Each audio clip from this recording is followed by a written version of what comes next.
इस कार्यक्रम में प्रतिभाग करने वाले सभी लोगों को मैं सादर नमस्कार करता हूं और इस अवसर पर मुझे अपने विचार आप सभी से साझा करने के लिए ज्ञानभूमि के श्री आशुतोष तिवारी जी एवं उनके सहयोगियों को बहुत बहुत धन्यवाद करता हूं कि उन्होंने मुझे अवसर दिया आप लोगों से रूबरू होने के लिए। मैंने देखा है कि इस कोरोना काल में जहां पर हमारी ऑफलाइन शैक्षणिक गतिविधियों पर इतना रोक लग गया है, हमारे स्कूल्स, कॉलेजेस और यूनिवर्सिटीज़ इतने महीनों से बंद चल रहे हैं, ऐसे समय में एक बहुत ही श्रेष्ठ अनुकरणीय रचनात्मक कार्य किया है ज्ञानभूमि के आशुतोष तिवारी जी एवं उनके सहयोगियों ने। लोगों से नियमित रूप से ज्ञान विज्ञान एवं अन्य समसामयिक ज्ञानवर्धक विषयों पर चर्चा करके, तो मैं उनको इस अनूठे प्रयास के लिए बहुत ही साधुवाद देता हूं और बधाई देता हूं। और मैंने देखा है कि बड़ा ही सफलतापूर्वक उनका यह कार्यक्रम चल रहा है।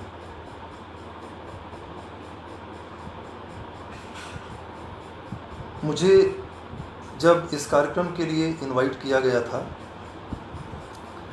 तो मुझसे कहा गया था कि मैं किसी सामान्य विषय पर, जो कि आम रुचि का हो और सभी लोगों की सहभागिता हो सके, सभी लोग उससे कुछ लाभान्वित हो सकें, ऐसे विषय पर बोलने के लिए कहा गया था। तो चूँकि मैं अंग्रेजी भाषा और साहित्य का विद्यार्थी हूँ, तो उसी अनुरूप मैंने विषय का चयन किया और आशुतोष जी से डिस्कस किया। तो उन्होंने कहा, सर ठीक है, आप अपने विषय से संबंधित कोई टॉपिक लीजिए। तो मैंने फंक्शनल इंग्लिश विषय का चुनाव किया आज के इस प्रस्तुति के लिए, और मेरा वही विषय है आज के इस उद्बोधन का। तो वह विषय है फंक्शनल इंग्लिश। तो मैं अपने मूल विषय पर आने से पहले सर्वप्रथम अंग्रेजी भाषा के व्यापक प्रसार एवं पूरी दुनिया में इसकी उपस्थिति पर एक नज़र डालने का प्रयास करूंगा। निश्चय ही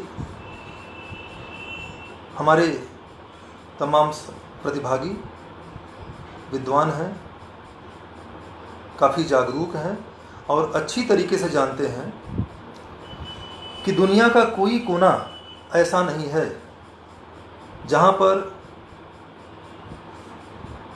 अंग्रेजी भाषा बहुत ही सक्रिय रूप से प्रयोग न की जा रही हो। 2006 का एक आंकड़ा है जिसके तहत मैंने देखा है कि तकरीबन 67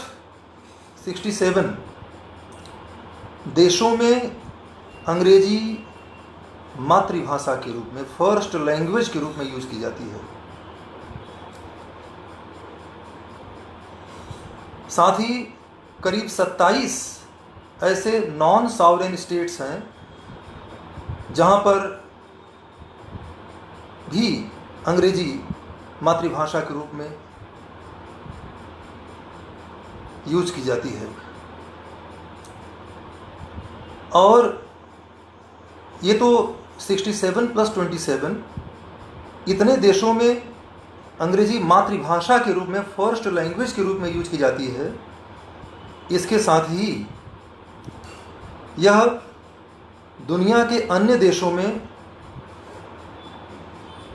सेकंड लैंग्वेज के रूप में और फॉरेन लैंग्वेज के रूप में भी यूज की जाती है। इसके इसी व्यापकता को देखते हुए आज इसे ग्लोबल लैंग्वेज का दर्जा प्राप्त हुआ है। यह वर्ल्ड लैंग्वेज के रूप में स्थापित हो चुका है और इसके 3 प्रकार के प्रयोग करने वालों के आधार पर ग्लोबल अर्थात वर्ल्ड इंग्लिश को 3 भागों में वर्गीकृत किया जा सकता है। नंबर 1, ऐसे देश जहां पर अंग्रेजी मातृभाषा के रूप में यूज की जाती है, वे देश कहे जाते हैं ENL कंट्रीज। ऐसे देश जहां पर इंग्लिश फर्स्ट लैंग्वेज या मातृभाषा के रूप में यूज की जाती है, ENL कंट्रीज, जिसमें कि great Britain, America, Australia, Canada, New Zealand आते हैं। ये ऐसे देश हैं जहां पर अंग्रेजी मातृभाषा के रूप में यूज की जाती है। दूसरा है वे देश जहां पर अंग्रेजी द्वितीय भाषा के रूप में, सेकंड लैंग्वेज के रूप में यूज की जाती है। और ऐसे देश जहां पर इंग्लिश उन देशों के कल्चर, एजुकेशन, व्यवसाय, व्यापार आदि क्षेत्रों में सक्रिय रूप से यूज की जाती है, अर्थात ESL। ऐसे देश जहां पर इंग्लिश सेकंड लैंग्वेज के रूप में यूज की जाती है। ESL का मतलब होता है English as a second language. उन देशों में प्रमुखतः वे आते हैं जो एक समय ब्रिटिश साम्राज्य के अधीन थे। ऐसे देश जहां पर इंग्लिश सेकंड लैंग्वेज के रूप में यूज की जाती है वो है सिंगापुर, नाइजीरिया, इंडिया ही है, और साउथ अफ्रीका। ये प्रमुख देश हैं जहां पर अंग्रेजी सेकंड लैंग्वेज के रूप में यूज की जाती है। तीसरे वे देश हैं जिनको कैटेगराइज किया जा सकता है EFL के रूप में। ऐसे देश जहां पर इंग्लिश फॉरेन लैंग्वेज के रूप में यूज की जाती है। EFL का तात्पर्य हुआ English as a foreign language. इन देशों ने अंग्रेजी को बहुत ही सक्रिय रूप से एडॉप्ट नहीं किया है, फिर भी वे व्यापार और अन्य सीमित रूपों में इस भाषा का इस्तेमाल करते ही हैं। और वे देश जो इंग्लिश को फॉरेन लैंग्वेज के रूप में यूज करते हैं वे प्रमुखतः चाइना और जापान हैं। तो इस व्यापक परिदृश्य में अगर देखें तो इस तरीके से हम सारी दुनिया को अंग्रेजी बोलने वालों के प्रकार के आधार पर 3 प्रकार के देशों में वर्गीकृत कर सकते हैं। वे हुए ENL। ENL का मतलब हुआ the countries where English is used as native language. Native language यानी कि मातृभाषा के रूप में। सेकेंड ग्रुप ऑफ कंट्रीज हुए the countries where English is used as second language, ESL। और तीसरा वे देश हुए जहाँ पर इंग्लिश फॉरेन लैंग्वेज के रूप में यूज किया जाता है, और वे हुए चाइना और जापान।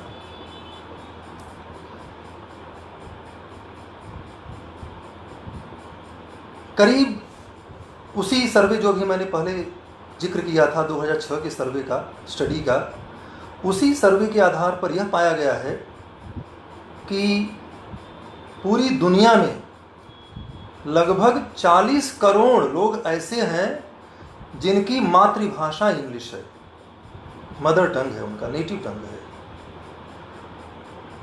आश्चर्य की बात है कि वहीं पर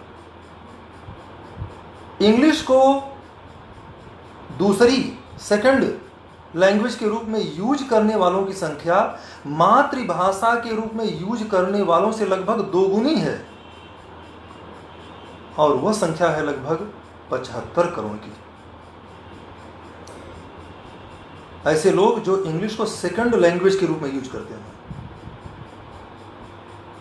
फर्स्ट लैंग्वेज के रूप में यूज करने वाले जिनका मदर टंग है, बताइए कि वो 40 करोड़, और जहां पर सेकंड लैंग्वेज के रूप में यूज किया जाता है वो हो गया है करीब 75 करोड़। और यही नहीं, फॉरेन लैंग्वेज के रूप में भी यूज करने वालों की संख्या मदर टंग के रूप में यूज करने वालों से भी ज़्यादा है, और वह है लगभग 70 करोड़। तो इतने व्यापक रूप से हम देख रहे हैं कि अंग्रेजी भाषा का प्रसार हुआ है। दुनिया का कोई भाग ऐसा नहीं है जहाँ पर अंग्रेजी एक सक्रिय भाषा के रूप में यूज की जा रही हो। हमारे देश में भी आज हम देख रहे हैं कि दिनों दिन अंग्रेजी भाषा का महत्व बढ़ता जा रहा है। Social media, print media, electronic media और तमाम ऐसे संचार के माध्यमों से अंग्रेजी के प्रयोग पर विशेष महत्व दिया जा रहा है। यद्यपि कुछ ऐसे वर्ग के लोग हैं जो व्यक्तिगत या राजनैतिक कारणों से अंग्रेजी का विरोध करते हैं, लेकिन सच्चाई यह है कि हम इसका विरोध क्यों करें। यह सिर्फ एक भाषा ही है। जैसे हमारी हिंदी भाषा है, उर्दू भाषा है, संस्कृत भाषा है, हम उसी तरीके से ही इसको क्यों न देखें। हम इसको एक खास संस्कृति या देश से ही जोड़ करके क्यों देखें। हमें इसे एक भाषा के रूप में देखना है चाहिए। और आज के डेट में अगर यह पूरी दुनिया में वर्चस्व बना लिया है तो हमें उसको स्वीकार करना चाहिए। और तमाम ऐसे विरोध करने वाले भी हैं, ये मैं अपने व्यक्तिगत अनुभव से बता रहा हूं कि तमाम ऐसे इस भाषा का विरोध करने वाले भी हैं जिनके मन में कहीं न कहीं से अंग्रेजी भाषा के प्रति आकर्षण होता है। वो भी अपने बच्चों को कॉन्वेंट स्कूल्स में पढ़ाने की लालसा रखते हैं, वहाँ भेजना चाहते हैं। अब उनके कुछ निजी कारण होते हैं जो कि ऐसा करते हैं। सचमुच में इसको किसी देश विशेष से जोड़ करके ही नहीं देखा जाना चाहिए। आज यह ग्लोबल लैंग्वेज का रूप ले चुका है। और सच पूछिए तो जो अंग्रेजी भाषा की इतनी वैरायटीज़ हैं, जैसे कि अंग्रेजी भाषा की वैरायटीज़ में आती हैं ब्रिटिश इंग्लिश है, अमेरिकन इंग्लिश है, ऑस्ट्रेलियन इंग्लिश है, कनेडियन इंग्लिश है। तो ये जो इसकी विभिन्न प्रजातियां हैं, इसके विभिन्न प्रकार के रूप हैं, उसी में आज हमारा एक इंडियन इंग्लिश भी अपना स्थान बनाया हुआ है। अगर हम ऑक्सफोर्ड डिक्शनरी, जो एडवांस्ड लर्नर्स डिक्शनरी है ऑक्सफोर्ड की, बहुत ही प्रचलित है और बहुत ही उपयोगी और जो इंग्लिश सीखने वाले हैं उनके बीच में काफ़ी लोकप्रिय है। उस डिक्शनरी में भी हम देखें तो तमाम ऐसे शब्द उसमें जोड़ दिए गए हैं जो कि मूलतः वे हमारी हिंदी भाषा से जुड़े हुए हैं। अगर इस ऑक्सफोर्ड इंग्लिश डिक्शनरी में हम देखें तो हमें ऐसे शब्द प्रचुरता से मिलेंगे जैसे धोती, पाजामा, कुर्ता, ऐसे शब्द देखने को मिल जाते हैं जो कि कहीं ना कहीं ये हमारी अपनी संस्कृति से जुड़े हुए हैं।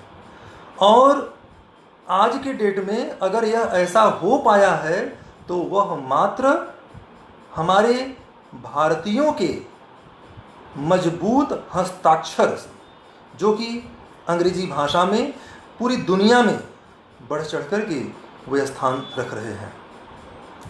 साहित्य के क्षेत्र में भी हमारे यहाँ जो लेखक हैं, राजा राव, मुल्क राजानंद, अनीता देसाई, किरण देसाई, अरुंधति राय, तमाम ऐसे लेखक हैं जो कि वो मूलतः हमारे अपने देश के हैं, लेकिन आज वो वैश्विक स्तर पर तमाम स्थापित साहित्यकारों से वे प्रतिस्पर्धा कर रहे हैं। यहाँ तक कि बड़े बड़े पुरस्कारों को भी प्राप्त कर रहे हैं वो अमेरिकी और अंग्रेजी जो साहित्यकार हैं उन्हें परास्त करके। तो हमें किसी रूप में यह नहीं समझना चाहिए कि अंग्रेजी सिर्फ इंग्लैंड वालों की भाषा है और हम इसे स्वीकार करेंगे तो एक प्रकार से हमें उनकी गुलामी या उनका आधिपत्य स्वीकार करना पड़ेगा। यह कतई नहीं है।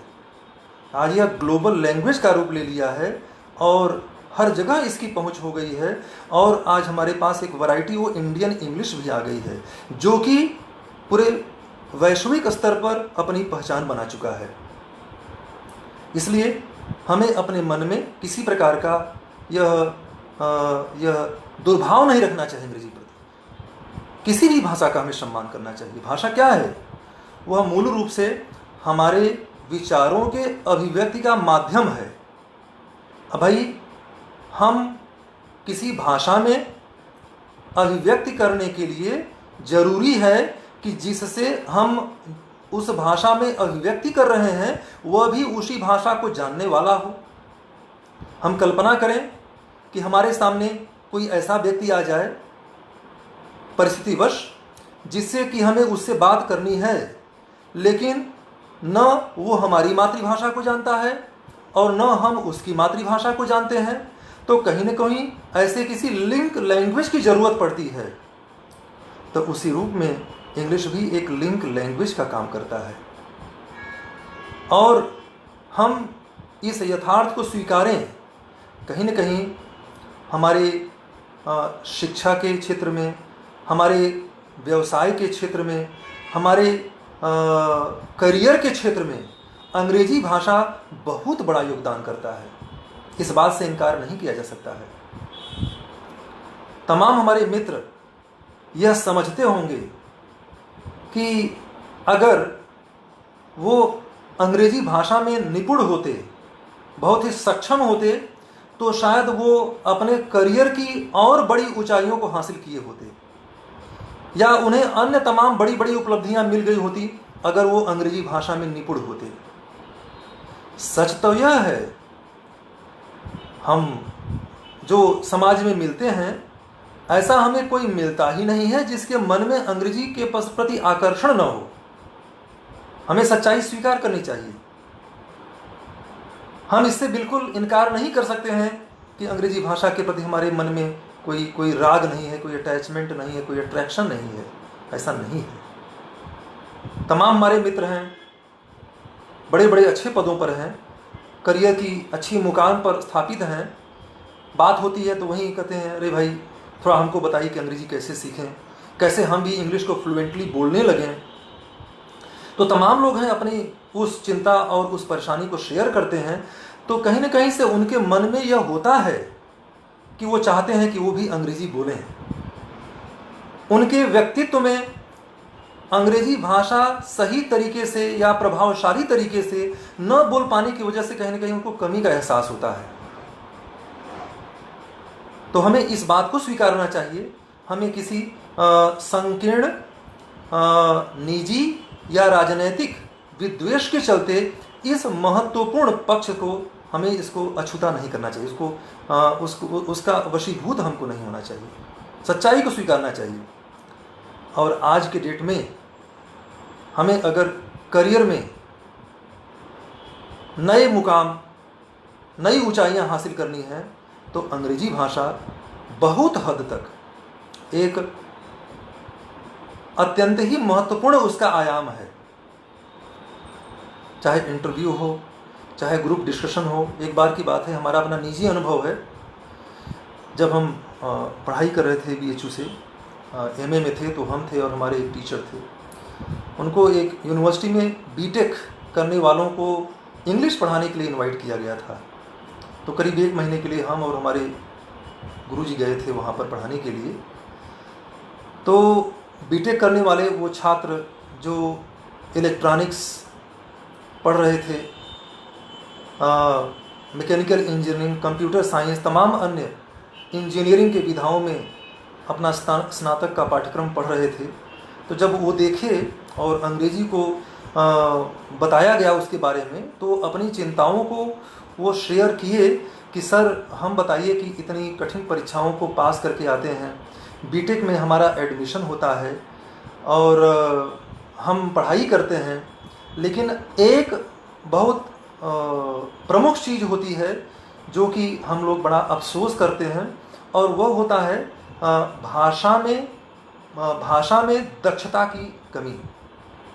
तो अब वो बताते थे कि हमारे जो लेक्चर्स होते हैं वो इंग्लिश में होते हैं, हमारे बुक्स इंग्लिश में होते हैं, हमारे प्रोजेक्ट्स इंग्लिश में करने होते हैं, हमारा इंटरव्यू, हमारा GD, तमाम जो बड़ी बड़ी कंपनीज आती हैं वो हमारा इंटरव्यू लेती हैं, और हम उस इंटरव्यू में अपने विषय में अच्छी पकड़ रखते हुए, उसमें पारंगत होते हुए भी भाषा की प्रगाढ़ता या भाषा की दक्षता न होने के नाते हम उसमें अच्छी तरीके से प्रदर्शन नहीं कर पाते हैं, और इसलिए मुझे अच्छा प्लेसमेंट, अच्छा सिलेक्शन नहीं मिल पाता है। तो यह किसी एक विश्वविद्यालय या एक कॉलेज के स्टूडेंट्स की बात नहीं है, ये तमाम ऐसे जगहों की विद्यार्थियों की बात है, ऐसे प्रोफेशनल्स की बात है जो कि आज महसूस करते हैं कि अगर वो इंग्लिश लैंग्वेज में दक्ष होते तो अपने करियर की बड़ी बड़ी ऊंचाइयों को हासिल कर सकते थे। तो हम चाहे जहाँ भी हों, हम शिक्षक हों, राजनेता हों, व्यवसायी हों, विद्यार्थी हों, हम किसी अलग विधा में काम करने वाले हों, किसी अलग विधा में पढ़ाई करने वाले हों, चाहे जो भी क्षेत्र हमारा हो, कहीं न कहीं से हमें यह प्रतीत होता है कि अगर हम अंग्रेजी में इसके बोलने लिखने में दक्ष हों तो निश्चित रूप से हम बहुत अच्छा कर सकते हैं, हमें बहुत कॉन्फिडेंस आएगा। कभी कभी लोग रिजिड नेचर के होते हैं, वो कहते हैं अरे नहीं क्या फ़र्क पड़ता है, और हमें जहाँ बोलना है वहाँ लोग समझ जाते हैं, कोई दिक्कत नहीं है। तो इसका मतलब यह है कि आप अपने दायरे को बहुत ही सीमित करके देखते हैं।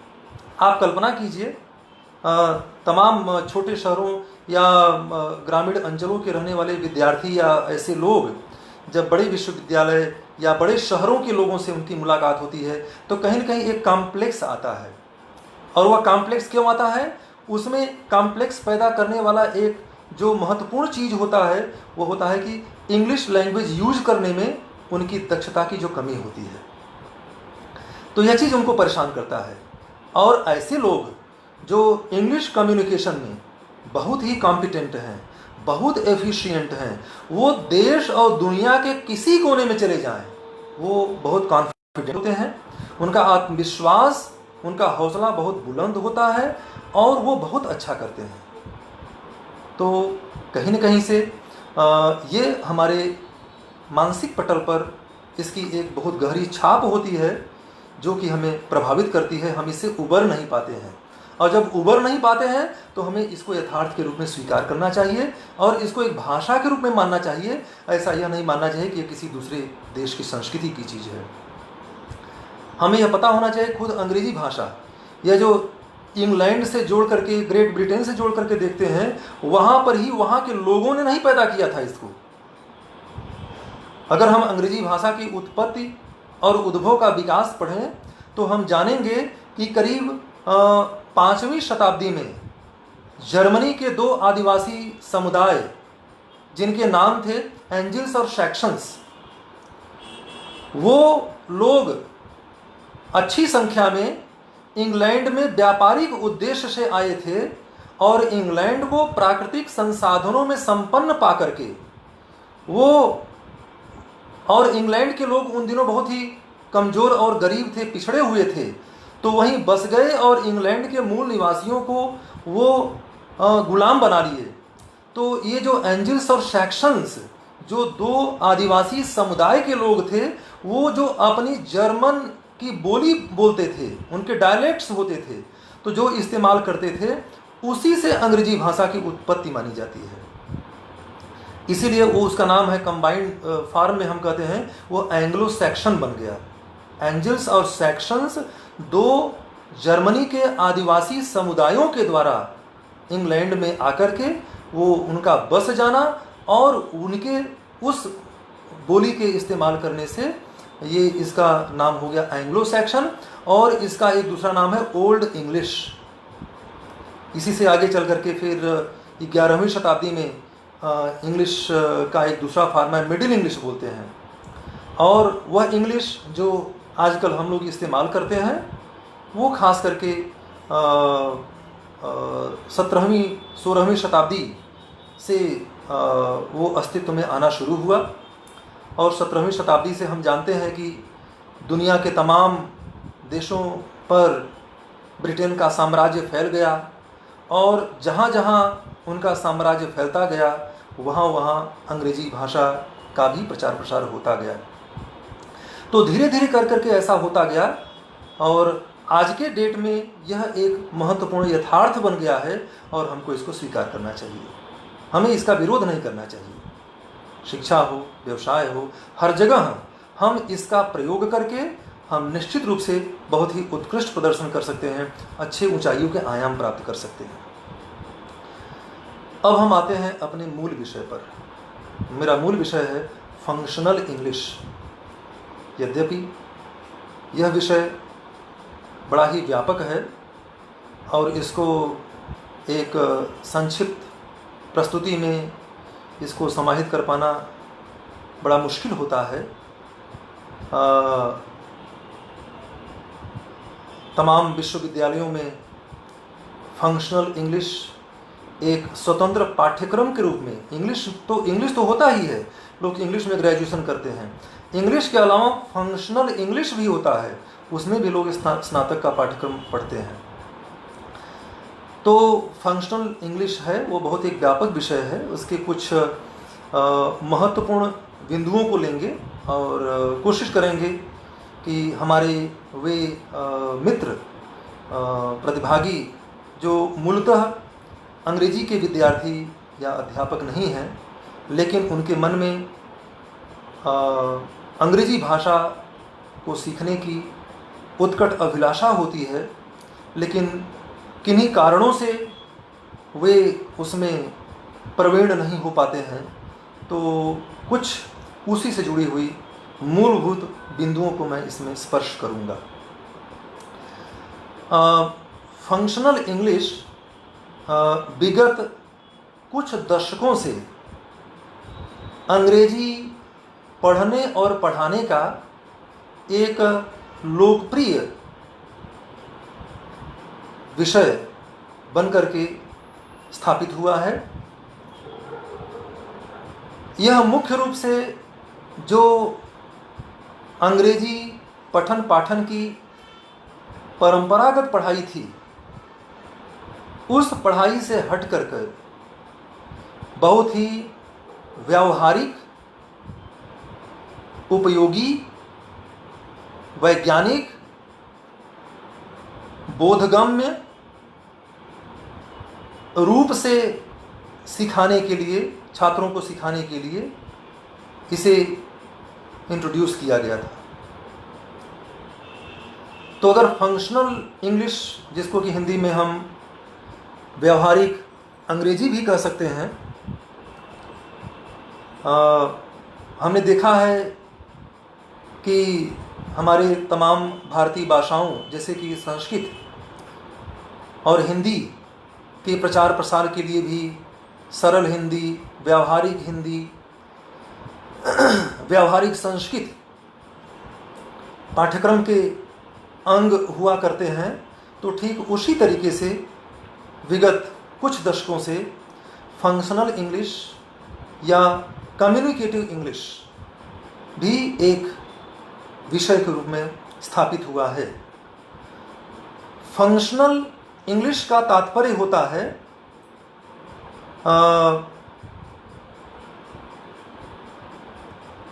इंग्लिश की, अंग्रेजी की वैसी पढ़ाई, वैसा ज्ञान, वैसा कौशल जो हम रोजमर्रा के जीवन में वास्तविक स्थितियों में हम प्रयोग करते हैं, हम यूज करते हैं, तो उसमें कैसे हम इफेक्टिवली, फ्लुएंटली, प्रभावशाली तरीके से, धारा प्रवाह तरीके से हम उसका प्रयोग कर सकते हैं, इस पर हम अपने कौशल को निखारने का काम करते हैं इस फंक्शनल इंग्लिश के माध्यम से। यह आपको अंग्रेजी का विद्वान नहीं बनाएगा, अंग्रेजी के तमाम गंभीर बिंदुओं से आपको रूबरू नहीं कराएगा, लेकिन हाँ, हमें रोजमर्रा के व्यावहारिक जीवन में, जैसे कि एक विद्यार्थी को इंग्लिश में प्रोजेक्ट लिखना हो, एक नौकरी पेशे वाले को अपने ऑफिस में, अपने प्रोफेशन में कैसे डील करना हो, किसी रिसर्च स्कॉलर को अपनी पीएचडी की थीसिस, भाई जो इंग्लिश के विद्यार्थी हैं, शोधार्थी हैं, वो जानते ही हैं, लेकिन तमाम ऐसे विषय के भी लोग होते हैं, अन्य विषयों के लोग जो अंग्रेजी में शोध ग्रंथ अपना लिखते हैं, तो वो कैसे अपने शोध ग्रंथ को सही और प्रभावशाली इंग्लिश में लिखें, ऐसे लोगों को तमाम प्रकार के उपयोगी कौशल सिखाए जाते हैं फंक्शनल इंग्लिश के माध्यम से।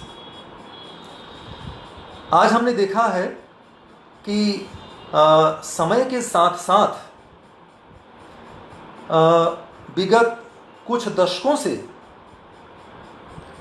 अंग्रेजी हमारे देश में काफ़ी लोकप्रिय हुई है, काफ़ी और बड़ा स्थान इसने बना लिया है। लेकिन अंग्रेजी के एक अध्यापक होने के नाते मुझे पीड़ा होती है कि जहाँ पर इसकी इतनी लोकप्रियता बढ़ी है, वहीं पर इसके मानक में, इसके प्रयोग के मूल्यों में गिरावट आई है।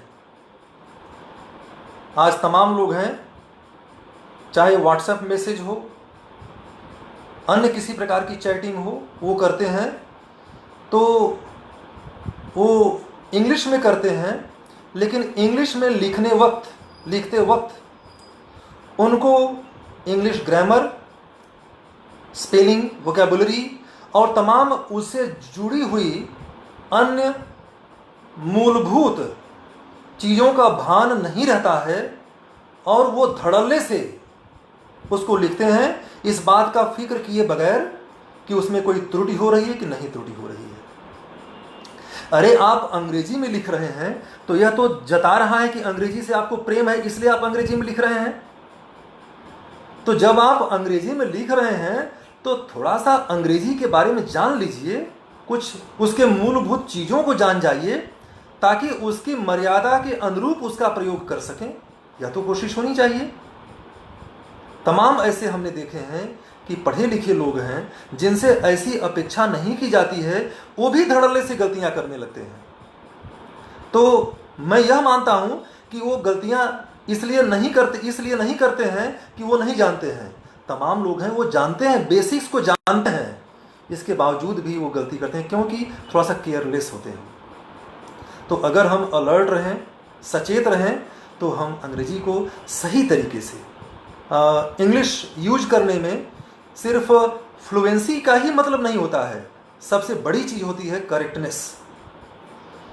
हम जो भी लिखें उसका स्ट्रक्चर, उसकी अभिव्यक्ति, वो जो हमारे व्याकरण हैं उसके नियम के अनुसार हों और सत्य हों।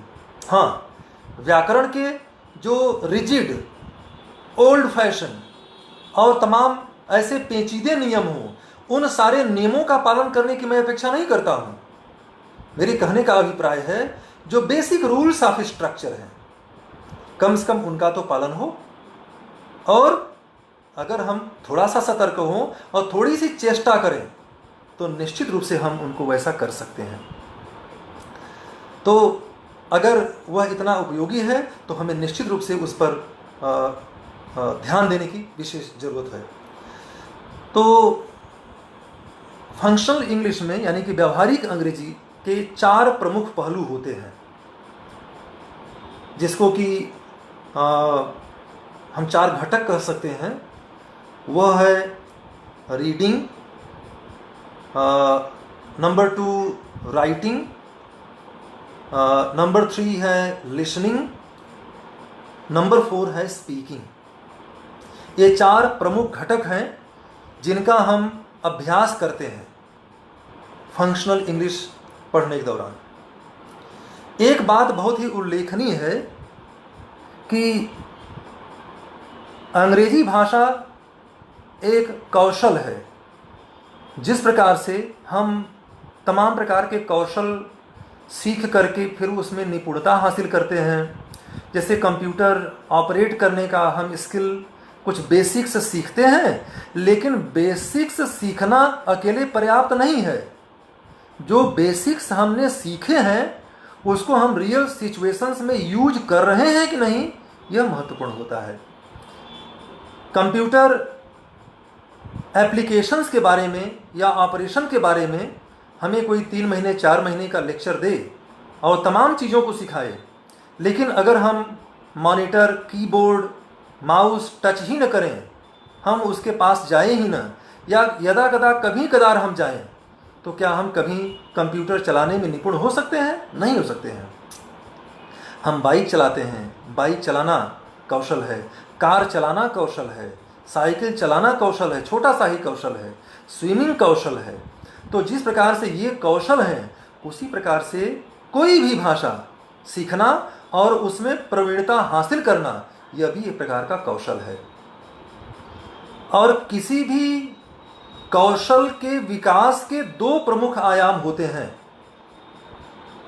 प्रथम, उस कौशल के मूलभूत सिद्धांतों को सीखना, और द्वितीय, जिन सिद्धांतों और नियमों को हमने सीखा है उनको रियल सिचुएशंस में यूज करना। तो जैसे हम तमाम अन्य चीज़ों के साथ निरंतर अभ्यास करके हम उसमें निपुणता हासिल कर लेते हैं, ठीक उसी तरीके से ये हम अपने निजी अनुभव से लोगों को बता रहे हैं कि अगर हम बेसिक्स को सीखने के बाद हम उसको यूज करें, भाई यूज ही नहीं करेंगे तो कैसे निपुण होंगे आप। तो निरंतर अभ्यास और बेसिक्स को सीखना, यह 2 अति महत्वपूर्ण चीज है अंग्रेजी ही नहीं, किसी भी भाषा में प्रवीणता प्राप्त करने के लिए। तो ऐसे हमारे मित्र जो बहुत इच्छुक हों अंग्रेजी भाषा में दक्षता को बढ़ाने के लिए, उन्हें इन 2 प्रमुख बिंदुओं पर ध्यान देना चाहिए। अभी कुछ मैं थोड़ी देर में बताऊंगा, कुछ पाठ्य सामग्री, कुछ ऐसे प्रमुख किताबें जिनके माध्यम से आप बड़ी ही सहजता से अपने इंग्लिश लैंग्वेज से संबंधित जो बेसिक रूल्स हैं, आप उनको सीख करके, आप उनका नियमित अभ्यास करके आप इसमें दक्षता प्राप्त कर सकते हैं। तो मैं बता रहा था कि रीडिंग, लिसनिंग, राइटिंग और स्पीकिंग, ये 4 प्रमुख घटक हैं फंक्शनल इंग्लिश के। रीडिंग में हम यह सीखते हैं कि कोई टेक्स्ट जो अंग्रेजी में लिखा हुआ है, हम उसको पढ़ करके कैसे समझ रहे हैं, जो राइटर ने लिखा है, जो वह कन्वे करना चाहता है, उसको हम रिसीव कर पा रहे हैं कि नहीं कर पा रहे हैं, इस बात का हमको अभ्यास करना पड़ता है।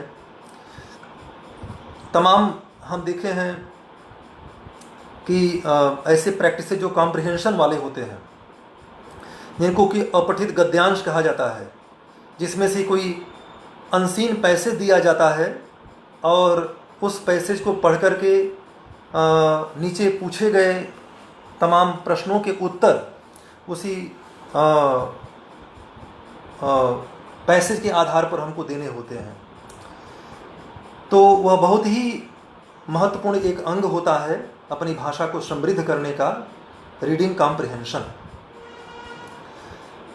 तो रीडिंग कॉम्प्रिहेंशन का तरीका है कि हमें कोई भी जब पैसेज मिले तो उसको बहुत ही अलर्ट माइंड से सचेत होकर के उसको हम पढ़ें, एक बार क्विक रीडिंग करें और एक बार के बाद हम पेशेंट रीडिंग यानी कि धैर्य के साथ और पूरे सचेत होकर के उसको पढ़ें।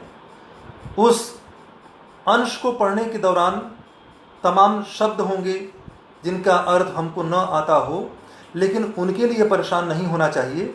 कभी कभी प्रसंगवश तमाम शब्दों के अर्थ हमको समझ में आ जाते हैं प्रसंग से, तो हमको उस पर डिपेंड होना चाहिए। तो अगर हम इस प्रकार से नियमित रूप से अगर हम कर लें कि हम एक दिन में एक ऐसे कॉम्प्रिहेंशन प्रैक्टिस करेंगे, तो रीडिंग की स्किल्स हमारी डेवलप होंगी। और ऐसा करते करते अभी तो आप एक छोटे गद्यांश का आपने अभ्यास किया है, फिर आगे चल करके आपको तमाम बड़े बड़े ग्रंथ, बड़े बड़े चैप्टर्स, बड़े बड़े ऐसे टेक्स्ट को पढ़ करके समझने की योग्यता आप में विकसित हो जाएगी। उसी तरीके से लिसनिंग दूसरा बहुत ही प्रमुख कंपोनेंट होता है फंक्शनल इंग्लिश का। तो जैसे कोई बोल रहा है तो उसको जो बोल रहा है हम कैसे उसको सुने, कोई व्याख्यान दे रहा है कैसे समझें कि जो वो बोल रहा है वही मैं समझ रहा हूँ, किसी प्रकार का कम्युनिकेशन गैप नहीं हो रहा है कि वह कह कुछ रहा है समझ में कुछ रहा हूँ। तो कभी कभी इसके अभ्यास कोई इसके लिए अभी कोई हार्ड एंड फास्ट रूल नहीं है। इसमें भी विद्वानों का यही मत है कि हम नियमित रूप से अगर सचेत होकर के हम कुछ ऐसे लेक्चर्स को सुने और ध्यान से सुने, समरी लिखें, तो ऐसा करके हम अपनी लिसनिंग स्किल को भी बहुत इम्प्रूव कर सकते हैं। तो रीडिंग और लिसनिंग ये दो महत्वपूर्ण आयाम तो है ही हैं, लेकिन दो बाकी आयाम जिनका कि हम कम्युनिकेशन में बहुत ज़्यादा इस्तेमाल करते हैं वो है राइटिंग और स्पीकिंग। अक्सर यह देखा जाता है कि जब हमें बोलना है तो हम खूब बोल लेते हैं, स्वतंत्रतापूर्वक बोलते हैं, लेकिन जैसे ही ये होता है कि आपको कोई एप्लीकेशन लिखना है, कोई रिपोर्ट लिखना है इंग्लिश में, या कुछ ऐसा कोई इंग्लिश में रिटन प्रेजेंटेशन देना है, तो ऐसा करने में तुरंत हम परेशान होने लगते हैं। तो यह क्यों होता है? क्योंकि हम कहीं न कहीं हम जो इंग्लिश के ग्रामर हैं, जो बेसिक ग्रामर्स हैं, हम उनको नहीं समझ पाए हैं। तो राइटिंग के लिए अच्छा, दूसरी बात कि जो राइटिंग होता है वो हमारा एक रिकॉर्ड होता है जिसमें कि हम जो भी लिखते हैं वो मेंटेन्ड हो जाता है। तो हमें भय रहता है कि कहीं न कहीं हम जो लिख रहे हैं कहीं वो गलत तो नहीं हो जा रहा है। तो यह भय इसलिए है क्योंकि आपके अंदर कॉन्फिडेंस की कमी है। तो यह कॉन्फिडेंस तब पैदा होगा जब आप नियमित रूप से कुछ बेसिक रूल्स को पढ़ेंगे और उसका नियमित रूप से अभ्यास करेंगे। तो कुछ ग्रामर के बारे में बेसिक रूल्स हमको पता होनी चाहिए। और यह भी नियमित रूप से अध्ययन करने से ही हासिल हो पाएगा। फिर है चौथा, जो सबसे महत्वपूर्ण है और सबसे ज़्यादा इस्तेमाल होता है, द स्किल ऑफ स्पीकिंग, और इसी को इंग्लिश के कॉन्टेक्स्ट में स्पोकन इंग्लिश कहा जाता है। स्पोकन इंग्लिश को लेकर के अक्सर तमाम विद्यार्थी जो होते हैं, सीखने वाले होते हैं, उनकी समस्याएं होती हैं कि वो बोल तो लेते हैं और करेक्टली भी बोल लेते हैं, सही सही बोल लेते हैं, और परस्पर अपने जो कल्चरल कम्युनिटी के लोग हैं, लिंग्विस्टिक कम्युनिटी के लोग हैं, उनसे बोलना है तो भी वो कंफर्टेबली बोल लेते हैं।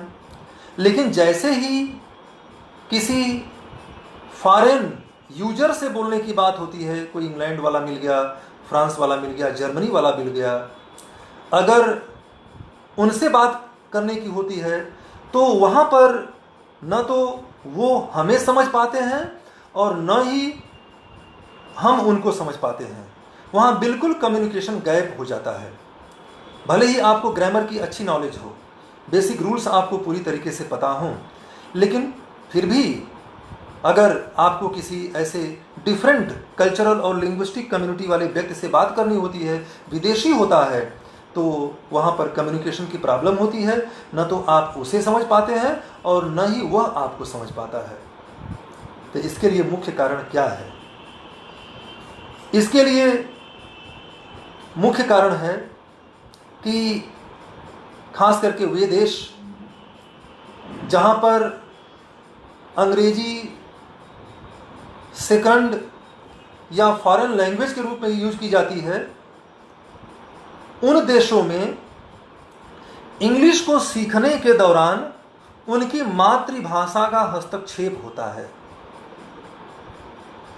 हमारी जो प्रथम भाषा होती है, मातृभाषा होती है, चूँकि हमारे जो स्पीच ऑर्गन्स होते हैं, यानी कि शरीर के हमारे वे अंग जिनका प्रयोग करके हम ध्वनियाँ निकालते हैं, हमारी बातें निकलती हैं और हमें उनके माध्यम से अपनी बातों को कहना होता है, तो स्पीच ऑर्गन्स होते हैं। तो हमारे स्पीच ऑर्गन्स अपने मातृभाषा के अनुरूप वो एकस्टम्ड हो जाते हैं, पैटर्न्ड हो जाते हैं। तो जब हम कोई सेकंड लैंग्वेज सीखते हैं तो हमारी वह फर्स्ट लैंग्वेज उसमें अपना हस्तक्षेप करती है, और इसी हस्तक्षेप की वजह से हम ब्रांच है, फोनोलॉजी है, मॉर्फोलॉजी है, सिंटैक्स वो है, तो उसमें फोनेटिक्स यानी कि ध्वनि विज्ञान, जिसमें हमें साउंड्स को कैसे आर्टिकुलेट किया जाता है, कैसे व्यक्त किया जाता है, उनके बारे में पढ़ाया जाता है फोनेटिक्स में। दरअसल में होता क्या है कि अगर हम अपने मातृभाषा हिंदी के कॉन्टेक्स्ट में लें और हम एक हिंदी यूजर के रूप में हम जब इंग्लिश को सेकंड लैंग्वेज के रूप में लर्न करते हैं, तो हमारी जो हिंदी मातृभाषा है वो हस्तक्षेप करती है, और कहीं न कहीं हम हिंदी के रास्ते अंग्रेजी को सीखने की या यूज करने की कोशिश करते हैं। बड़े ही सहज और बड़े प्राकृतिक रूप से ये हमारी हिंदी उसमें आ जाती है। अगर हिंदी और अंग्रेजी के साउंड्स जो हम लिखते हैं लेटर्स, वो नहीं, बल्कि जो ध्वनियाँ हम बोलते हैं हिंदी और अंग्रेजी में, अगर उसमें तुलना करें तो एक बात बड़ी स्पष्ट हो जाती है कि हिंदी में हम जो लिखते हैं वहीं बोलते भी हैं। यानी कि हमारे लिखने और बोलने, हमारे वर्णमाला और ध्वनियों में कोई फर्क नहीं होता है। राम बोलना है तो राम बोल रहे हैं, राम लिख भी रहे हैं। हनुमान बोलना है तो हनुमान बोल भी रहे हैं और हनुमान लिख भी रहे हैं। यानी कि लिखने और बोलने में कोई फर्क नहीं होता है हिंदी में, लेकिन जब हम अंग्रेजी में आते हैं तो यहाँ पर बहुत फर्क होता है। अंग्रेजी लिखने में तो हम अंग्रेजी के वर्णमाला में मात्र 26 अक्षरों का प्रयोग करते हैं, ABCD से लेकर Z तक। अंग्रेजी लेखन में मात्र 26 अक्षरों का प्रयोग होता है। वहीं जब हम अंग्रेजी बोलने आते हैं, अंग्रेजी बोलने में जो अंग्रेजी से जुड़े हुए हमारे मित्र नहीं हैं, उन्हें आश्चर्य होगा कि अंग्रेजी बोलने में 44 ध्वनियों का प्रयोग करते हैं। जहां एक तरफ लिखने में हम सिर्फ 26 लेटर्स यूज करते हैं, वहीं बोलने में 44 साउंड्स यूज करते हैं। और यही जो डिफरेंस है वह हमारे सामने मुश्किल पैदा करता है इंग्लिश को सही तरीके से बोलने। यहां बोलने का मेरा तात्पर्य है उच्चारण करने से, कि हम तमाम लोग कहते हैं कि हम सही उच्चारण नहीं समझ पाते हैं, या कोई बोलता है तो हम नहीं समझ पाते हैं। यह बेसिकली इसलिए होता है क्योंकि हमारे यहाँ अभी तक रिटन इंग्लिश पर विशेष जोर दिया जाता रहा है। कुछ एक दो दशकों से पहले, यद्यपि आज तो स्पोकन इंग्लिश भी एक बहुत बड़ी विधा के रूप में स्थापित हो गया है और इस पर भी बहुत विशेष जोर दिया जा रहा है, लेकिन करीब 2 दशकों पहले हमारे यहाँ रिटन इंग्लिश पर ही विशेष जोर था, स्पोकन इंग्लिश पर जोर नहीं था। और जब यह महसूस किया गया कि हमारी स्पोकन इंग्लिश की स्किल बहुत पुअर है और हम अपने जो हमारे भाषा के जानकार हमारे इंडियंस हैं, भारतीय लोग हैं, हम तो उनसे इंग्लिश में बोल पाते हैं, कम्युनिकेट कर पाते हैं, जो हम बोलते हैं वो समझ लेते हैं, जो वो बोलते हैं हम समझ लेते हैं। लेकिन जब किसी इंग्लिशमैन यानी कि अंग्रेज, जर्मन, फ्रेंच, इटालियन, कोई भी ऐसा जो विदेशी व्यक्ति होता है, उसको सुनने में हमें दिक्कत होती है और हमें उससे बात करने में दिक्कत होती है। तो इसके पीछे यह है कि स्पोकन इंग्लिश से की जो बारीकियां हैं उससे हम अपरिचित होते हैं। हम कहीं न कहीं इंग्लिश का उच्चारण हम हिंदी की तरह करने की आदती हो जाते हैं। ऐसी प्रवृत्ति होती है कि हम इंग्लिश का उच्चारण हिंदी की तरह करते हैं। हमको स्कूल के दिनों में ही बता दिया जाता है, जब हम इंग्लिश लैंग्वेज लर्न करना स्टार्ट करते हैं तो बता दिया जाता है कि KA का मतलब क, KHA का मतलब ख, GA का मतलब ग, GHA का मतलब घ, यह सब सिखा दिया जाता है। तो आज जो फंक्शनल इंग्लिश की पढ़ाई हो रही है, उस फंक्शनल इंग्लिश के माध्यम से वो जो हमारी पुरानी वाली पढ़ाई थी उसी को करेक्ट कर दिया गया है, उसको रिजेक्ट कर दिया गया है और उस टीचिंग को और साइंटिफिक और प्रैक्टिकल तरीके से सिखाया जा रहा है ताकि इनको सीखने वाले लोग वैसी गलतियां न कर सकें जो कि इनको सीखे नहीं हैं। तो जो मैंने बताया कि स्पोकन यानी कि जो अंग्रेजी हम बोलते हैं, हम साउंड्स जो निकालते हैं, तो उन साउंड्स में इनफैक्ट तो वो जो 44 की संख्या होती है, हम जानते हैं कि हिंदी वर्णमाला में हमारे यहाँ वर्णमाला की संख्या कुल 12 स्वर हैं,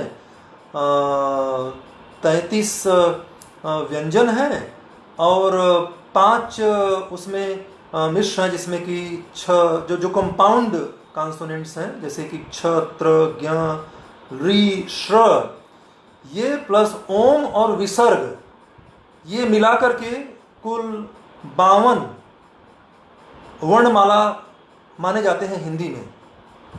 लेकिन वही वर्णमाला लिखने में भी इस्तेमाल होते हैं और बोलने में भी इस्तेमाल होते हैं। लेकिन जब हम इंग्लिश में आते हैं तो इंग्लिश में वर्णमाला में हमारे पास 26 लेटर्स हैं और बोलने के लिए 44 साउंड्स हैं। और इन 44 साउंड्स में 24 व्यंजन हैं और स्वर कितने हैं? वो 20 हैं। तमाम हमारे मित्र या जो सीखने वाले होते हैं वो जब स्वर की बात कही जाती है तो स्वर का मतलब जो राइटिंग, जो लेटर्स वाला वावेल होता है, जिसको कि हम ए ई आई ओ यू कहते हैं, 5 वावेल्स मानते हैं। तो इनफैक्ट जो वावेल शब्द का यूज किया जाता है वह उन 5 लेटर्स के लिए यूज नहीं किया जाता है, बल्कि उन 20 ध्वनियों के लिए किया जाता है जो कि स्वर के रूप में इस्तेमाल होते हैं, जो कि कॉन्सोनेंट्स को कंबाइन करते हैं। तो स्वरों की संख्या इंग्लिश में 20 है और हिंदी में देखिए 12 ही है, और लिखने में हम 5 ही इस्तेमाल करते हैं। जैसे कि हम लोग, जैसे कि वो शुरू में जो बिगिनर्स होते हैं, जब व्याकरण सीखते हैं, उसमें आर्टिकल होता है, कहा जाता है कि जो ए और एन के यूज करने के बारे में बताया जाता है कि जो वावेल से स्टार्ट होते हैं वर्ड्स, उनके पहले एन लिखा जाता है, और जो कॉन्सोनेंट से स्टार्ट होते हैं वर्ड्स, उनके पहले ए लिखा जाता है। तो अब तमाम लोग हैं कि जैसे कि HONEST ये लिखा है तो उसके पहले वो ए लिख देंगे, और EUROPEAN लिखा हुआ है तो उसके पहले एन लिख देंगे। तो यह वो गलत करेंगे, क्योंकि वो भले स्टार्ट हो रहा है ई से, वह लेटर वावेल है, लेकिन उसका प्रोनाउंसिएशन यानी कि उच्चारण वह व्यंजन से है। उसको हम क्या पढ़ते हैं? यूरोपियन। वह य है, य से शुरू होता है जो कि व्यंजन है। ठीक उसी प्रकार से जब HONEST को हम पढ़ते हैं वो ऑनेस्ट होता है, न कि हॉनेस्ट होता है। तो वहाँ पर जो ह होता है वो साइलेंट होता है, और इस वजह से वहाँ पर एन हम प्रयोग में लाते हैं। एन कहते हैं he is an honest man, he is a European, give me a 1 ओ यानी ई ही लिखा है, लेकिन हम उसको वहाँ पर अ 1 रुपी नोट करते हैं। तो ये स्वरों की इतनी संख्या है इस वजह से। और दूसरी बात की लिखने के जो हमारे स्वर हैं वो अलग हैं, बोलने के स्वर हैं वो अलग हैं। यही जो हमने 44 साउंड्स बताए हैं, इसमें तमाम जो साउंड सिंबल्स हैं वह रिटन सिंबल से बिल्कुल अलग हैं। वो अगर आप देखेंगे तो जो उनसे परिचित नहीं है उनको लगेगा कि यह कोई फॉरेन लैंग्वेज है, बट इनफैक्ट वो फॉरेन लैंग्वेज नहीं है, वह इंग्लिश ही है, बल्कि वह फोनेटिक सिंबल है, यानी कि कैसे हम उस साउंड को आर्टिकुलेट करते हैं इंग्लिश में। एक उदाहरण मैं दूंगा जिससे और स्पष्ट होगा मेरे मित्रों को। जैसे कोई हम राइटिंग करते हैं, लिखते हैं, तो लिखने में जैसे लेटर ए आता है, तो अब ये जो लेटर ए है, तो लेटर ए का उच्चारण अलग अलग शब्दों में अलग अलग तरीके से होता है। एक बार फिर से मैं जोर देना चाहूँगा, थोड़ा सा ये टेक्निकल है, ध्यान देंगे सभी लोग। जैसे कि रिटन इंग्लिश में जो लेटर ए आता है, अक्षर जैसे ABCD वाला जो ए आता है, तो उसी लेटर का अलग अलग शब्दों में अलग अलग तरीके से उच्चारण होता है। जैसे ABOUT, अब तमाम लोग गलत तरीके से इसका उच्चारण करते हैं, एबाउट कहते हैं। AGO लिखा है तो उसको एगो कहते हैं। अरे वो एगो नहीं है, वह एबाउट नहीं है, उसका सही उच्चारण है अबाउट, अगौ। तो जब आप उसको एबाउट कहेंगे तो कोई अंग्रेज कैसे समझेगा? अगो को आप एगो कहेंगे, 5 years एगो, तो कोई अंग्रेज कैसे समझेगा उसको? तो इस शब्द में जो हमने AGO और ABOUT बताया, इन शब्दों में जो लेटर ए आया हुआ है उसका उच्चारण है अ। ध्यान देंगे, इसका उच्चारण हुआ अबाउट। और जो हम GO है उसको एगो कह रहे हैं। सच पूछिए तो अंग्रेजी में ओ साउंड है ही नहीं है, अंग्रेजी में ओ साउंड नहीं है। जो अंग्रेजी में कहा जाता है वह है अगो। अगो, गो नहीं है, अगो नहीं है, ये गलत है। अगो, अगो। तो वहीं ब्रिटिशर कोई अंग्रेज होगा उसको अगो कहेगा, अगो कहेगा, तो आपको तो सुनने और समझने में दिक्कत होगी, क्योंकि आप तो उसको एगो पढ़े हैं, एगो सीखे हैं, 5 इयर्स एगो, तो आपको तो दिक्कत होगी उसको जानने में। तो जो उसका सही उच्चारण नहीं जानते हैं तो उनके लिए कम्युनिकेट करना ऐसे सिचुएशंस में दिक्कत पैदा करती है। तो यहाँ पर जैसे मैंने कहा कि अगो और अबाउट ये हुआ, यानी कि आपने देखा कि यहाँ पर एक लेटर ए आया और इसका एक उच्चारण हुआ। और अब एक मैं दूसरा वर्ड बता रहा हूँ, जैसे कि वांट है, वांट, WANT, WANT। अब यहाँ पर भी लेटर ए आया है, लेटर ए आया है, लेकिन इसका उच्चारण क्या है? अब यहाँ पर आ हो गया, वांट, वांट, आ, वांट हो गया। वही लेटर अभी अबाउट में आया था तो वहाँ अ बोला जा रहा था, और वही लेटर वांट में आ गया तो अब यहाँ पर आ हो गया, वांट। और देखिए तीसरा वर्ड है CAT, BAT, THAT, HAT, इन सब में ए आ रहा है, तो इसको क्या पढ़ेंगे? दट कहेंगे, दाट कहेंगे, कट कहेंगे, काट कहेंगे? नहीं।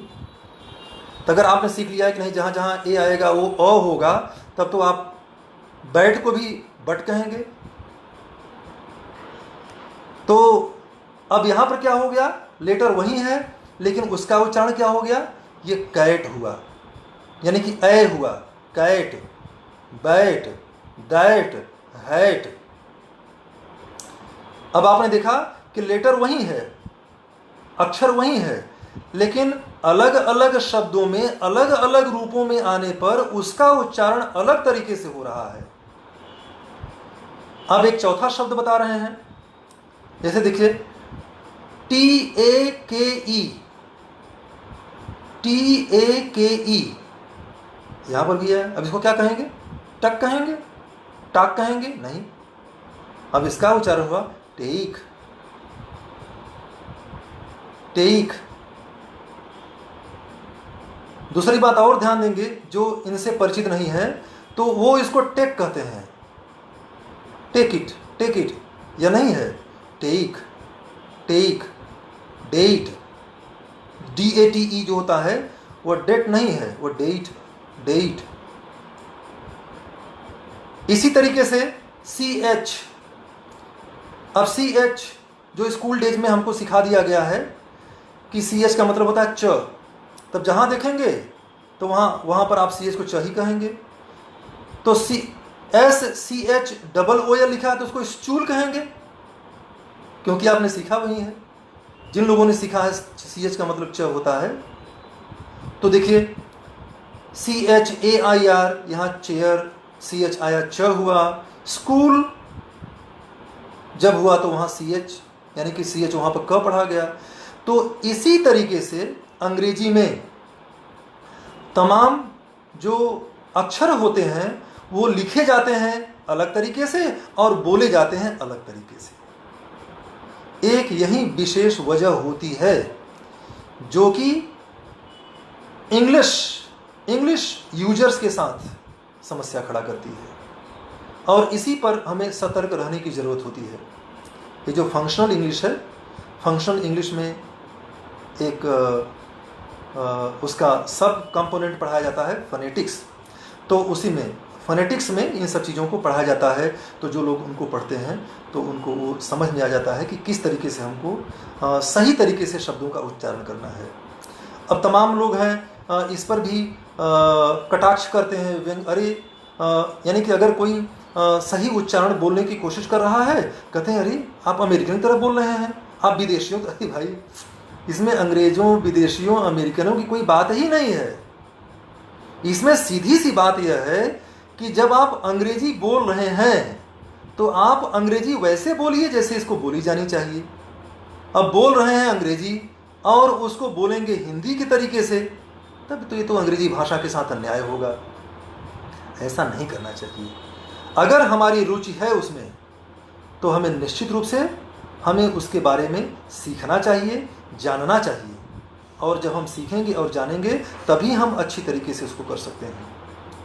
इसी तरीके से तो जो मैंने बताया कि जो 44 ध्वनियाँ होती हैं अंग्रेजी में जो हम बोलते हैं, तो उसमें 24 यानी कि 24 कॉन्सोनेंट साउंड्स होते हैं और 20 वावल साउंड्स होते हैं।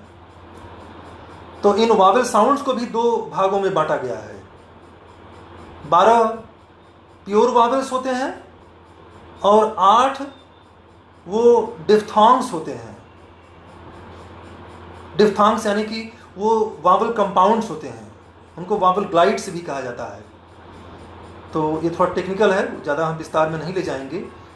हमारे कहने का उद्देश्य है जो मैं आज आप बात शेयर कर रहा हूँ कि जो लोग इंटरेस्टेड हों, इन चीज़ों में रुचि रखते हों, उनको थोड़ा सीरियस कमिटमेंट रखना चाहिए और सीरियस एफर्ट करना चाहिए।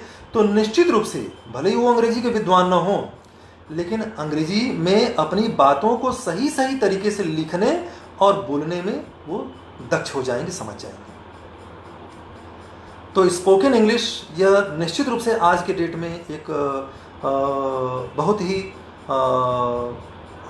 इम्पॉर्टेंट कंपोनेंट के रूप में उभरा है।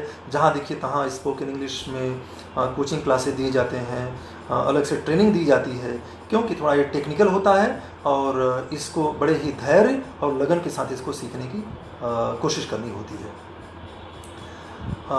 मैं कुछ करता हूँ जो कि लोगों को अपनी यानी कि जो मैंने कहा बेसिक रूल्स ऑफ इंग्लिश वो समझने में बहुत इम्पॉर्टेंट होंगे। उसमें है एक निश्चित रूप से हमें उन बुक्स से थोड़ा दूर रहना चाहिए जो हमें सिर्फ व्याकरण के नियम ही सिखाते हैं, लेकिन उन नियमों का प्रयोग अच्छी तरीके से नहीं सिखा पाते हैं। तो जो मैं बुक्स बता रहा हूँ वो बुक्स ऐसे हैं जो बहुत ही वैज्ञानिक तरीके से डिज़ाइन किए गए हैं और काफ़ी लोगों को उनको पढ़ करके फ़ायदे होते हैं। काफ़ी एक्सपीरियंस्ड राइटर्स के द्वारा उनके पर्सनल एक्सपीरियंसेस के आधार पर वो डिज़ाइन किए गए हैं। वो एक बुक है एसेंशियल इंग्लिश ग्रामर, जिसको कि रेमंड मर्फी ने लिखा है। कैम्ब्रिज यूनिवर्सिटी प्रेस से छपा हुआ है। Essential English grammar Raymond Murphy का है। यह बुक सेल्फ स्टडी और सेल्फ प्रैक्टिस बुक है, जो कि बहुत ही इफेक्टिव और बहुत यूजफुल है लर्नर्स के लिए। Essential English grammar bye Raymond Murphy. Raymond Murphy ने 3 प्रकार के लर्नर्स के लिए 3 प्रकार की किताबें लिखी हैं। मैं नहीं चाहूँगा कि कई सारी किताबें आप लें। कुछ अगर प्रामाणिक बुक्स हैं तो आप उनको कंसल्ट कर सकते हैं, और कुछ नहीं, आपको नियमित रूप से घंटा, आधा घंटा, 1.5 घंटा, 2 घंटा, जो भी आपकी परिस्थितियाँ परमिट करें, आप बस नियमित रूप से दें तो निश्चित रूप से आप इस भाषा में प्रवीणता प्राप्त कर सकते हैं, कुशल हो सकते हैं। तो जो मैं बता रहा था कि एसेंशियल इंग्लिश ग्रामर ये रेमंड मर्फी ने बिगिनर्स के लिए डिज़ाइन किया है। यानी कि जो जस्ट अभी, यानी कि वो इंग्लिश के रेगुलर स्टूडेंट्स नहीं हैं कि जो बीए कर रहे हैं, ये कर रहे हैं, या अगर वो इंग्लिश से ग्रेजुएशन कर भी रहे हैं, लेकिन अगर वो लिंग्विस्टिक प्रोफिशिएंसी नहीं है उनके अंदर, भाषा को यूज़ करने की दक्षता नहीं है उनके अंदर, तो भी वो इस बुक को कंसल्ट कर सकते हैं। Essential English grammar bye Raymond Murphy. तो यह एलिमेंट्री यूजर्स के लिए बुक डिज़ाइन की गई है। रेमंड मर्फी की ही, यानी कि जिन लोगों ने इस बुक को प्रैक्टिस कर लिया है, इसके एक्सरसाइजेज पूरे कर लिए हैं, उन्हीं लोगों के लिए रेमंड मर्फी ने, यानी कि हायर ग्रेड वालों के लिए दूसरी बुक प्लान की है, और वह है English grammar in use. English grammar in use.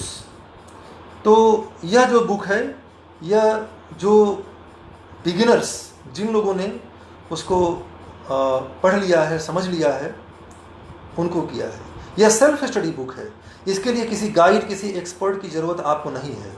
बस आप उस बुक को लीजिए। बहुत ही शार्ट में रूल्स बताए गए हैं, रूल्स बता करके एग्जाम्पल्स दिए गए हैं, और वो जो एग्जाम्पल्स हैं वो नहीं कि जो हम लोग स्कूल्स में पहले पढ़ाए जाते थे, बस ऐसे दे दिया जाता कि राम जाता है, सीता खाना खाती है, वे पतंग उड़ाते हैं, यानी कि ऐसे सेंटेंस है जो कि रियल लाइफ में हम नॉर्मली यूज नहीं करते हैं। तो यह जो बुक है, चूँकि एक फॉरेन राइटर के द्वारा, जो कि इंग्लिश को बहुत अच्छी तरीके से समझते थे, जानते थे, उन्होंने डिज़ाइन की है, तो यह यूजर्स के लिए, लर्नर्स के लिए बहुत ही उपयोगी है। लेकिन इसको आप तब यूज़ करें जब आप इसेंशियल इंग्लिश ग्रामर को पढ़ चुके हों और उसके सारे एक्सरसाइजेज को कर चुके हों। तो ग्रामर, इंग्लिश ग्रामर इन यूज़। और फिर जो तीसरी कैटेगरी है बुक की, वो है एडवांस्ड ग्रामर इन यूज़। एडवांस्ड ग्रामर इन यूज़, ये भी रेमंड मर्फी की बुक है। तो पहली वाली बुक थी जो थी, वह बिगिनर्स के लिए, यानी कि एलिमेंट्री लर्नर्स के लिए है। जो दूसरी बुक मैंने बताया, इंग्लिश ग्रामर इन यूज़, वो इंटरमीडिएट यानी कि जो बीच में आते हैं, जो इसेंशियल इंग्लिश ग्रामर को पढ़ चुके हैं, उसकी एक्सरसाइज कर चुके हैं। और जो दूसरी वाली बुक इंग्लिश ग्रामर इन यूज़ को भी पढ़, समझ और एक्सरसाइज कर चुके हैं, वो तीसरी बुक एडवांस्ड ग्रामर इन यूज़, इसको पढ़ें और इसका अभ्यास करें। तो अगर इन 3 बुक्स को, वैसे बहुत सारे हैं, मैं उनका नाम नहीं लेना चाहूँगा, कंफ्यूज कर जाएंगे, तो जो बिगिनर्स हैं, जो बस उनको लगा है कि वो सीखें और इसमें अच्छी तरीके से अपने आप को अभिव्यक्त कर सकें, वो अपने विचारों को संप्रेषित कर सकें, तो ऐसे लोगों के लिए मुख्य रूप से यह बुक प्लान की गई है। वैसे तो और नेस्फील्ड की बुक है, रेनन मार्टिन की जो ग्रामर की बुक है, आज भी एक अथॉरिटी मानी जाती है इंग्लिश लर्नर्स के लिए। लेकिन अभी जो इंग्लिश में कंपटीशन नहीं देना चाहते हैं या इंग्लिश में और सीरियस स्टडी नहीं करना चाहते हैं, उनके लिए इस बुक की कोई ज़रूरत नहीं है। वो बस पहले जो 3 बुक्स बताई गई हैं, उन्हीं का वो इस्तेमाल करके अपनी दक्षता को बढ़ा सकते हैं। और एक बार फिर मैं अपनी कही गई बात को जोर देना चाहूँगा कि जैसे बाकी हम कौशल सीखते हैं, उसी तरीके से यह भी एक कौशल है।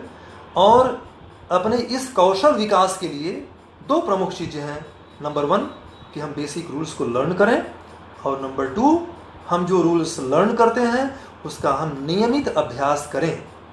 अगर ये 2 चीज़ें करते रहते हैं तो निश्चित रूप से आप इंग्लिश के बहुत ही अच्छे, कुशल, प्रभावशाली यूजर होंगे, और आपका कॉन्फिडेंस बढ़ेगा और आप बहुत अच्छी तरीके से इसमें आप कम्युनिकेट कर पाएंगे।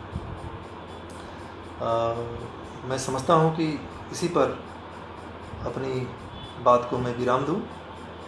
आशा करता हूँ कि तमाम प्रतिभागियों को कुछ न कुछ ज़रूर चीज़ें रोचक लगी होंगी और उन्हें अच्छा लगा होगा। मेरी बातों को धैर्य से सुनने के लिए आप सभी को बहुत बहुत धन्यवाद है।